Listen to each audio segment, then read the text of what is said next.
Edge at 11.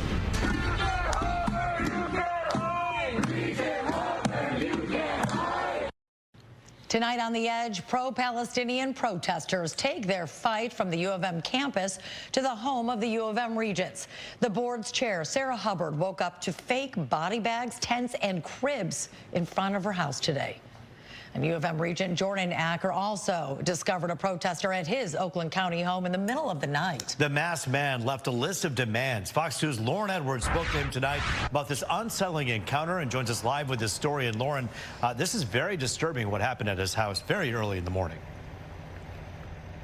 Absolutely a disturbing scene for that regent, you know, just to have someone he doesn't know appear at his doorstep early in the morning while it's still dark out. Family inside, sleeping, trying to get rest for the next day. He says, you know, it was non-violent, but he's not going to be intimidated.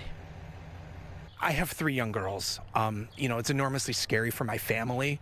That was really where my head was at this morning. University of Michigan Regent Jordan Acker shocked and upset that a pro-Palestinian protester showed up on his doorstep at 4 Wednesday morning. No one knows what someone who is covering their face entirely is looking to do in the middle of the night. They're not looking for a conversation generally, though, and that was what was most terrifying about it. Acker says it happened at 4, but he didn't learn about it until 6 when the University of Michigan police called him. They knew about this because it had happened to several other regents at the exact same time.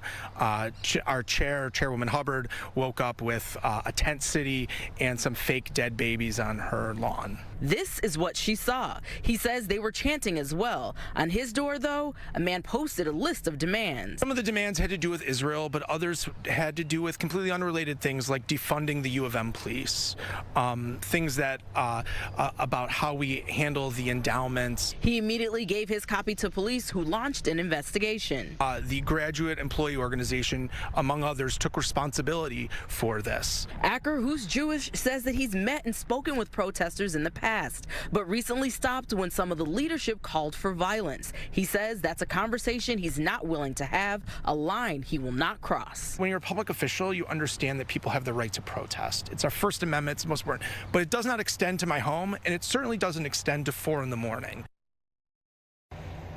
Now, Acker says of the groups responsible for what happened this morning, he says it was Jewish Voices for Peace and also Tahrir Coalition. He says they both took responsibility for what happened. Now, I've reached out to both organizations requesting interviews and comments. I'm just waiting to hear back. But when I went to their websites, they say their goal is divestment. Reporting live in Oakland County, Lauren Edwards, on The Edge. Yeah, and there's so many pro-Palestinian, people who are actually out there on these college campuses or doing it the right way by staying out of people's homes and making sure they're getting permits and doing this the correct way.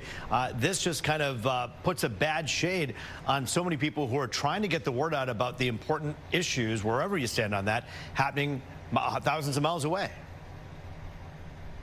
And I'm so glad you brought up that point, because that's something that Acker talked about, that they know that there are those who have a message, who want a ceasefire, who want the university to completely divest and separate from any funds going to Israel.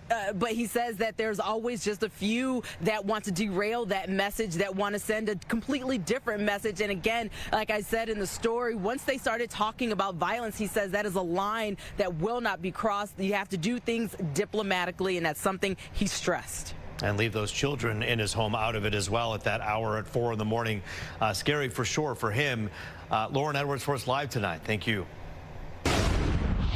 A Detroit patrol supervisor is injured on the job. We're told the supervisor was responding to a shot spotter called in the area of John Arn West 7 Mile this evening when the vehicle was T-boned. There were lights and sirens activated in the semi-marked police vehicle. Both the supervisor and the other driver were taken to the hospital to be treated for non-life-threatening injuries. Just 3 hours earlier, another member of DPD suffered an arm injury during a hit and run at Grand River and McNichols.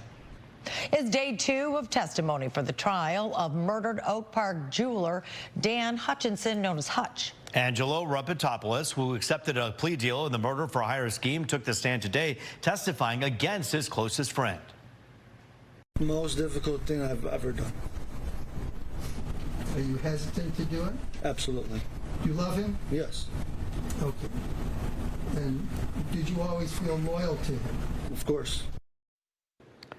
Raptopoulos is speaking about his godbrother, attorney Marco Bizbikis. He says Bizbikis told him that he and some powerful associates on the East Coast were in danger of being indicted because of Hutch, and that the Oak Park jeweler and his wife had to be, quote, taken care of.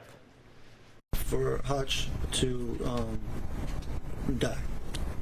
To die. And that's to prevent him from testifying? Correct.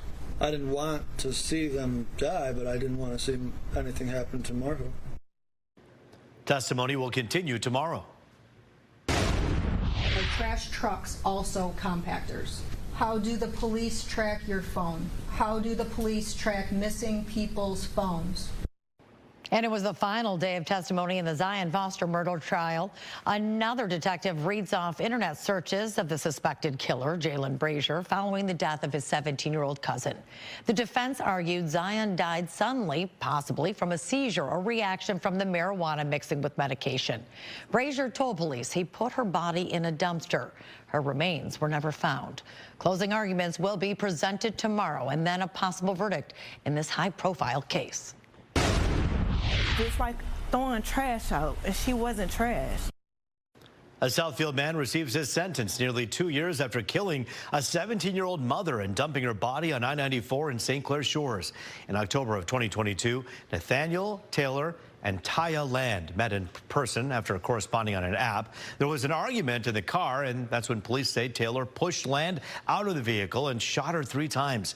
He was arrested days later. Taylor recently pleaded no contest to second-degree murder. He'll spend the next 17 to 50 years behind bars. I've seen a car coming down doing about 120, 130 miles an hour. I moved back to keep from being hit. A tragic end to what should have been a simple traffic stop. It happened around 12:30 this afternoon. Warren officers tried to stop the driver for speeding at 8 Mile in Sherwood, but he took off, leading police on a chase with speeds reaching more than 100 miles an hour. The driver crashed on Outer Drive, his car rolling more than a dozen times. The driver was thrown from the vehicle and then died at the scene. Detroit police handling the investigation. Progress to report in the war on drugs. The number of deadly drug overdoses falling for the first time in 5 years. The Centers for Disease Control reported just over 107,000 overdoses in 2023. That's down 3% from the 111,000 in 2022. While it's welcome news, more needs to be done.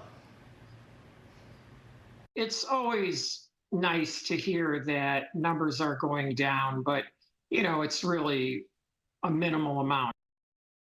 If you or someone you know is battling a drug addiction, help is ready. You can call the crisis hotline. 988 is the number. There are also a number of drug treatment centers that are willing to help.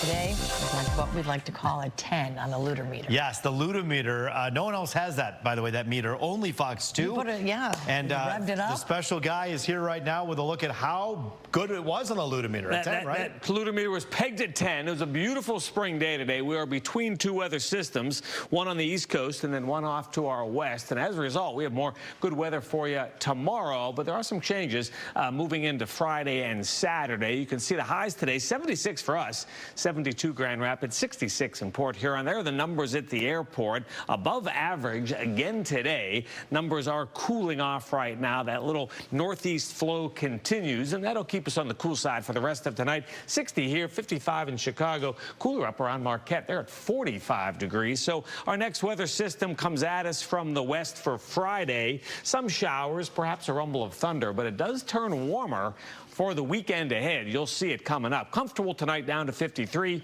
74 tomorrow with sun and clouds, and then most of the weekend is rain-free. Saturday, perhaps a shower chance, but looking good Sunday. Rupen Taryn, a full check starting at 4 a.m. All right, Rich, thank you. An 80-year-old man in White Lake shows us it's never too late to achieve your dream. It was back in 1984, Vic Lyman was 1 credit shy of earning his associate's degree when he had to take a full-time job to support his family. And now, 40 years later, he's getting ready to walk the stage at commencement. Some of the other companies I worked for, Verner's and Dr. Pepper and Squirt. 80-year-old Vic Lyman of White Lake proudly shows us his pop bottle collection. He spent his entire career in the beverage business. Coca-Cola did sell Squirt and Dr. Pepper while I was there. Vic is proud of his career, but as fulfilling as it was, there has been one thing missing in his life: a college degree. In 1962, he went straight from high school to the Marines. From there, he served in the Cuban crisis and then in Okinawa, then in Vietnam. Vic returned home in 1965 and took a job as a delivery driver for Squirt and Hires Root Beer. His passion for pop landed him his dream job in 1977 as a sales manager for the Buckler Beverage Company. When the business shut down in 1982, Vic decided to pursue a new dream: a college degree in culinary arts. He was one credit shy when Coca-Cola called with a job opportunity. At this point, he was a husband and father of 3, and he needed to take the job for his family. But he never forgot about that one elusive credit. It was something in the back of my mind I always wanted to do. It was January of this year, nearly 20 years after he retired, that Vic attended a veterans event with Michigan Works. He was told through OCC he can earn that final credit. The class he needed was no longer offered, so he was told to complete a phys ed class. Turns out his 4 years of military service fulfilled that credit. This Saturday, he will join other OCC graduates at commencement and will officially become a college grad. This is a veterans cord. What side is this going, left or right? Vic hopes that his story will inspire other veterans to achieve their dreams. The celebration has already started in the Lyman household. My wife put it in a frame already, but this is what Oakland Community College sent me to tell me that I graduated. I would be taking part in their commencement.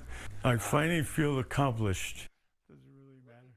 And Vic will celebrate this accomplishment with his wife, 5 granddaughters, 2 grandsons, and 2 great-granddaughters. And this summer, he will also celebrate 60 years of marriage with the love of his life. That is really great. Yeah. Congratulations on all of these milestones and helping prove to everybody out there that it's never too late to achieve your dream. Exactly.